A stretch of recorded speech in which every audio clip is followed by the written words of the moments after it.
This is News 25 with Deanna O'Donnell and Stacy Jensen. News 25, local news you can count on. Today's news is brought to you in part by Dr. George Leese, Pahrumps optometrist since 1990, offering full spectrum eye care for children and adults. Call today, 727-8300. News is also brought to you by J.K. Nelson Law. Give them a call, 727-9900. News is also brought to you by Desert View Hospital. You can count on us. Welcome to News 25. I'm Deanna O'Donnell. And I'm Stacy Jensen. It's Wednesday, April 6th. Well, 2 of 3 suspects are in custody wanted by police related to a fentanyl overdose here in Pahrump. Nye County District Attorney Chris Arabia filed charges on the trio after a woman, Nicole Stebb, died after taking a pill laced with the highly dangerous drug. Clark County residents Marissa Ogden and Joshua Sanchez Lopez have been identified, as well as Pahrump resident Charles Coleman. Coleman and Ogden are now in police custody facing murder charges. 33-year-old Coleman was arrested in North Las Vegas by the Major Violators Unit for the fentanyl and oxycodone overdose death.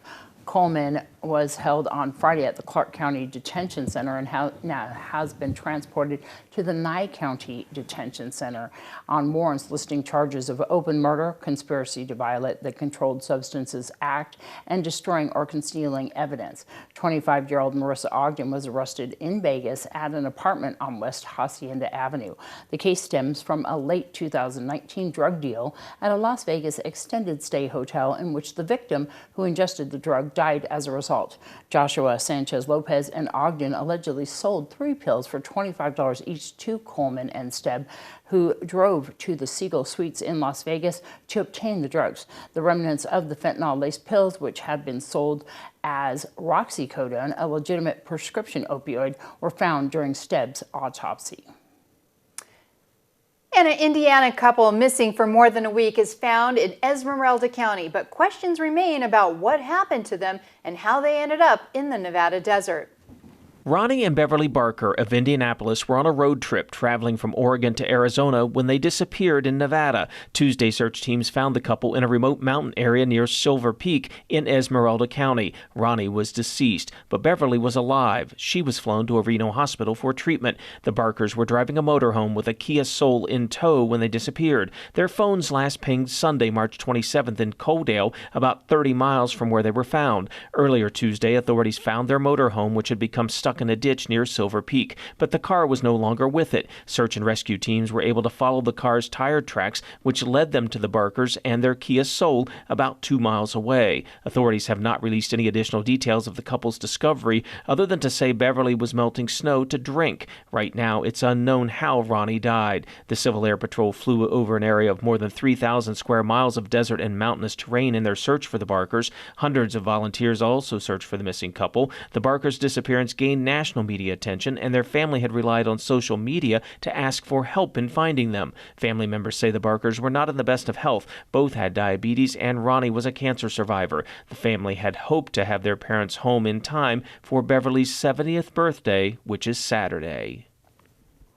Well, Inyo County investigators are trying to determine what sparked a fire that destroyed a couple of trailers at a property in Charleston View. That's right off the Tacoma Highway. Pahrump Valley Fire and Rescue Chief Scott Lewis was the first to arrive on scene, where 2 trailers were fully involved. So just after 8 o'clock in the evening on Monday, we were dispatched for a report of a mutual aid assignment for a structure fire in the area of what they call Old Spanish Trail, which is also known to us as Tacoma Highway. This is an area without hydrants, so we automatically added an additional water tender to our assignment.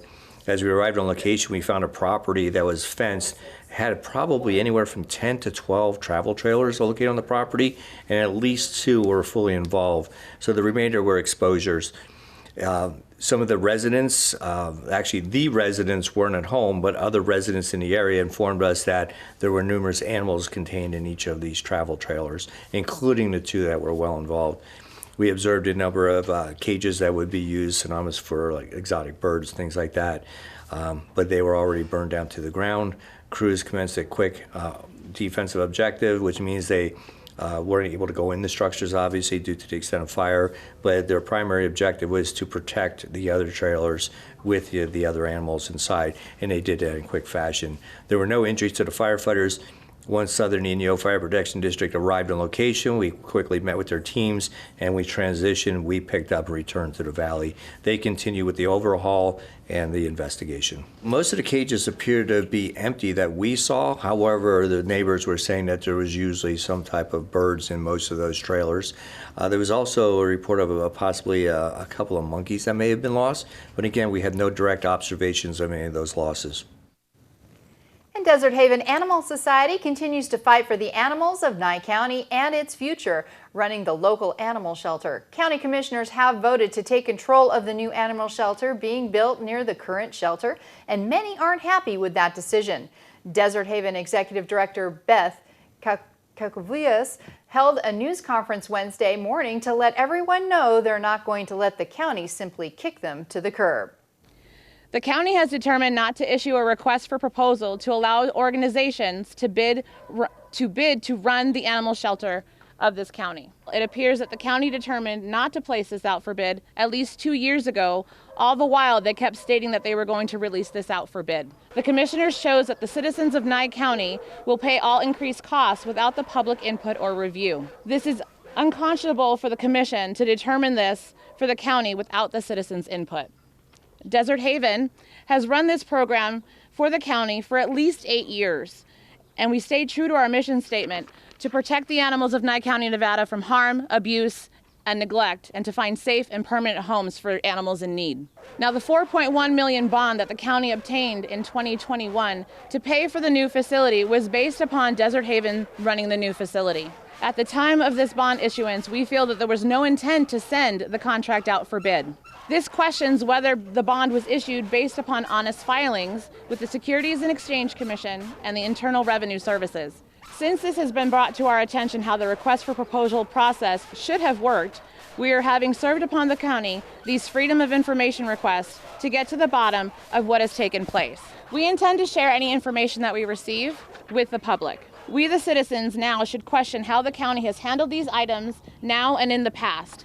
The public should and must require transparency from our government at every level. We estimate that the county running this facility cost Nye County at least 5 times more, as well as interest on the $4.1 million bond. These cost increases are obviously just based upon salaries and the benefit guarantee to the county employees and the status change of the bond. Along with these increased costs, there is no guarantee that this will be a no-kill facility while run by the county. Desert Haven is proud to be a no-kill organization, and minimally the people should demand it. Unfortunately, the worst part of this process is the lightly veiled threats that our organization has received to keep quiet from Frank Carboni, the chairman of the commissioners. We had a previous president that was with our board. She had a meeting with Frank Carboni and Donna Cox and the sheriff. And in that meeting, he pretty much said that if Desert Haven as a business were to have any kind of rallies or do anything in opposition of this, that we would not be considered a responsible business and we would not be considered for any further bids. Because of this matter, we have sent communication to the Nevada State Attorney General's office. Due to the obvious failure of the county following proper budget processes, Frank Carboni's failure to recuse himself from this process due to conflicts of his interest, as his wife previously managed this facility, we feel it's necessary to notify the public of what's happening. Frank Carboni attempted to quiet our voice. We remind him that our voice is preserved under the U.S. Constitution. We want everyone to join us at our rallies and to contact the commissioners and express your displeasure. The shelter belongs to people who have passion for animals, have empathy, and understand what these animals have gone through. You can't just have someone who's coming in and collecting a paycheck come and take care of these guys. That's a disservice to the community and our animals. Right now, we're still exploring an option B. I'm not quite sure exactly what that option is going to look like, but we are definitely hoping to still be here for the animals. And we'll be right back with more News 25. You're watching News 25, the most recognized and farthest reaching local news in Nye County. News 25, local news you can count on. This segment of the news is brought to you by Sunset Valley Pools. For quality service and supplies, call 775-513-4114. Welcome back. Well, a report released today by Las Vegas realtors shows local home prices are still climbing, even as sales are down from the same time last year. LVR reported that the median price of existing single-family homes sold in Southern Nevada through its multiple listing service during March was $460,000. That breaks the record set the previous month. The median home price is up 26.7% from $363,000 1 year ago. And as we continue to profile local political candidates, today we meet Ginger Stumey. Nye County Public Administrator Stumey is running for another term in office, and she explains why she's the right person for the job. I've been the public administrator now for 6.5 years. I finished out Robin's term when she left. The commissioners appointed me to finish her term, and then I ran for election after that was up, and I did win at 76% in the primary, and I'm continuing to do that. The public administrator's job is to secure and protect the assets of the deceased until the rightful person can claim them, whether that be a family, or there are times where there's a trust and it's a trustee, or a will and they name somebody other than family. I don't make those decisions. That's just what they do. I have to lock it up and secure it until that person can get there. The help in the family, so I want to keep doing what I do. There's parts of it that are not fun, but the majority of the work is actually done behind the office. It's the court filings, it's the families, it's the dealing with every aspect. People don't realize taxes. You're dealing with vehicles, the mortgage companies, is there real estate, is there bank accounts, is there trust accounts, are they beneficiaried? The amount of work on the outside that people see is very small. It's the inside that's busy. I know that the families that I've worked with is why I do what I do. And the majority of the families don't live here. That's why they ask for my help to get this done. So the local community doesn't see the work, the families do. I do have a lot of letters and testimonials that they sent. Almost every family wants to add me on their friends list. Yeah. I get Christmas cards, I get letters. My kid went to college with the money that they got from the inheritance, all this. I just become a part of their life. I've put in the past 6.5 years, a lot of changes, a lot of working relationships. When somebody passes, there's a lot of things happening. So, for one, obviously in the summers here, things happen. So I've implemented programs with bio companies to clean up, the biohazardous materials. It is a covered expense. You just got to fight the insurance companies. I work with the funeral homes, real estate agents. We've got to get values. Is there mortgages? What's owed on it? What's going to cost to fix it? Their investments, their bank accounts, is there beneficiary? All of these policies. I have attorneys on retainer that I use to do all the legal part of it, publications, the relationships that I've built between all these organizations to work together is what I want to continue to do. And obviously, everything is a working environment. Something may happen that's never happened before. That's what this job. There's nothing that's going to be textbook the same. I'm on Facebook with, re-elect Ginger Stumey for Nye County Public Administrator. Other than that, I don't have a website or anything. We have the county's website, but that's not the election stuff. The biggest thing is call me. Anybody has any questions, call me. I have no problem coming and talking to somebody. The cell phone number I'm even going to give you is 775-910-3451. Well, a recent report from the CDC shows emergency room visits for eating disorders Visits for eating disorders doubled among girls between the ages of 12 and 17 years during the pandemic. Psychologist Casey Goodpasture with Cleveland Clinic says there's a couple of reasons why that could be.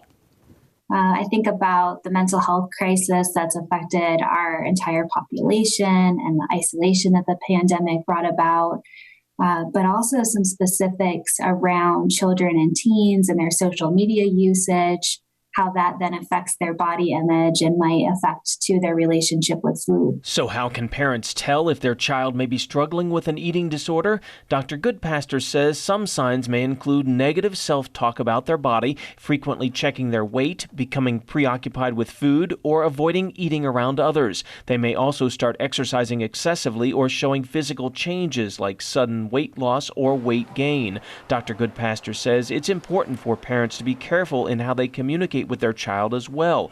They should never comment on their body size or shape, even if they are paying a compliment. Parents also should not make critical comments about their own bodies or other people's bodies, because those comments are very easily internalized by children and teens, and they most benefit from parents modeling body image and self-love. Dr. Goodpastor says if you sense something is wrong with your child, don't hesitate to reach out to a medical professional for help. Early intervention is crucial in recovery. Well, that's not surprising. A lot of people had a lot of stress, of course, during the pandemic. We're hoping we're on the other side of it. We hope. There you go. All right, we'll be back in just a moment with more news. You're watching News 25, brought to you by Mountain West Lawyer, Injury Attorneys, 727-9500. News 25, local news you can count on. And welcome back.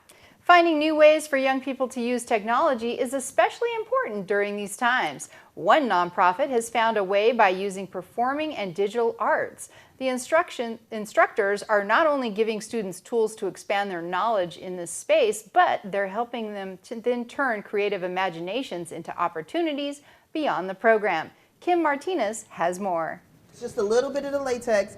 Now, you don't want to put too much tissue, remember? Kima Charles is teaching these young students at Solano Elementary School how to put on special effects makeup. Let me see, hold the other side. Oh, that looks really good. What about this? Oh my God, that looks gross, but good. Special effects makeup is just one of many things students ages 8 through 18 will learn during programs at Lights, Camera, Discover. We really focus on those latchkey youth that parents are still working. They're not in school, so they're wondering what their kids are doing. They're with us all day. Kima's background in film led her to create the nonprofit back in 2011. It provides a series of workshops teaching students everything from digital filmmaking, photography, acting, screenwriting, website design, and animation. Well, the way we started is we were trying to think of something for kids to do in the summer other than playing ball or swimming. So we still wanted to teach them teamwork, so we were like, let's use our skills in filmmaking for that. So from concept to completion, they had to write it, act it, shoot it, edit it. Special effects makeup, if they needed that, they had to work together to complete a project. The nonprofit offers after-school, weekend, and summer programs. Every student is tasked with working together to create a variety of different projects, including a newscast and anti-bullying video. Technology is their thing, so we're teaching them another way of using technology. Well, that's it with LCD News. We started filming a thing called LCD News, and I'm a main host there. And I introduce everybody to the breaking news, and then there's weathers and sports. This fourth grader can't get enough of Lights, Camera, Discover. She says she wants to become an actor or director someday. They're teaching me what you need to learn about acting and directing, and they're teaching me what you don't need to do and what you need to do. Acting helps with public speaking. Filmmaking helps with paying attention to detail. Screenwriting helps with the reading and literacy, because you have to read your script and write your script. Lights, Camera, Discover is a clever way to teach important skills that can be a struggle for some. But these kids are sure to one day be the star of the show in any career they choose. Kim Martinez reporting. Lights, Camera, Discover is free for students. The program is currently in Arizona, and a new one will be starting up in Chicago this summer. For more information about the nonprofit or bringing it to your school, visit lightscameradiscover.org. News 25 WeatherCam is brought to you by Lerner and Rowe Injury Attorney's Office in Pahrump. In a wreck, need a check? Call 702-877-1500. Well, the wind kind of died down a little bit today, so that's kind of good, right? Beautiful, and temperatures are creeping up there, but we got some interesting weather in store.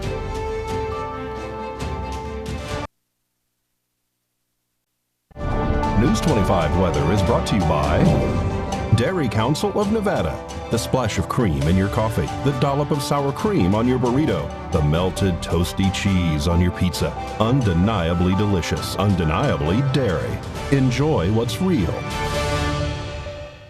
Hi, good evening, Nevada. It's John Kohler from the KPVM Channel 25 Weather Studios. Lovely to see you on a Wednesday. Oh my goodness, what a beautiful day we had in Pahrump and all up and down the state. Look at this, Fernley, Fallon, Carson City, down to Tonopah. Everybody's stuck at about 67, 68, or 69 degrees. Good going. There you are out in Goldfield all by yourself. The only 70s in the state at 74. Beatty all the way up to 80. Amargosa, the hot spot at 83. Las Vegas close behind at 80 degrees and 93 degrees out in Death Valley, California. But here in the Paradise Pahrump, let's take a look. Whoa, 81 degrees is our current temperature. Just a titch off the mark earlier, 82 degrees. That was our high today. Winds lovely. It's out of the southwest at 7 miles per hour. Dry at only 6% humidity. Felt pretty good as the sun rose this morning at 6:23 a.m. And it'll set this evening at 7:10 under clear skies. We're going to have beautiful star watching tonight. Head down to a low of about 50 degrees, and those winds continue kindly out of the east-northeast to just 6 miles per hour as we head into the week and the weekend. What do we got? Sunshine on me. Oh yeah, baby. Next couple 3 days, nothing but sunshine and light winds. Temperatures ranging all the way up to 90 degrees on Friday. That's about where they'll peak out. They're hanging tough with us on Saturday, although the winds are starting to kick up there, and some cloud cover comes in Sunday, Monday, Tuesday, Wednesday. Oh, a lot of wind on Monday. Look at that, 17 mile per hour winds. Temperatures dipping all the way down into the 60s, and we'll see a recovery, but, you know, it's springtime. They go up, they go down. Wow, it's a 24-degree sweep just inside of 7 days. Pretty good. Things to look forward to. It's going to be a great weekend. Back to the desk. Here's Deanna. Going to be warm for that Baker to Vegas Relay Challenge this weekend coming through town. Yes, and we also have a follow-up to that Desert Haven Animal Society story. The independent watchdog organization Indivisible is putting its support behind the Desert Haven Animal Society. They're holding a rally this Sunday, April 10th at 11 a.m. at the corner of State Route 160 and 372 in front of the Pahrump Nugget. As for the complaint against Nye County Commission Chair Frank Carboni, we'll let you know what happens next. All right. Well, that does it for this edition of News 25. I'm Deanna O'Donnell. And I'm Stacy Jensen. Good night.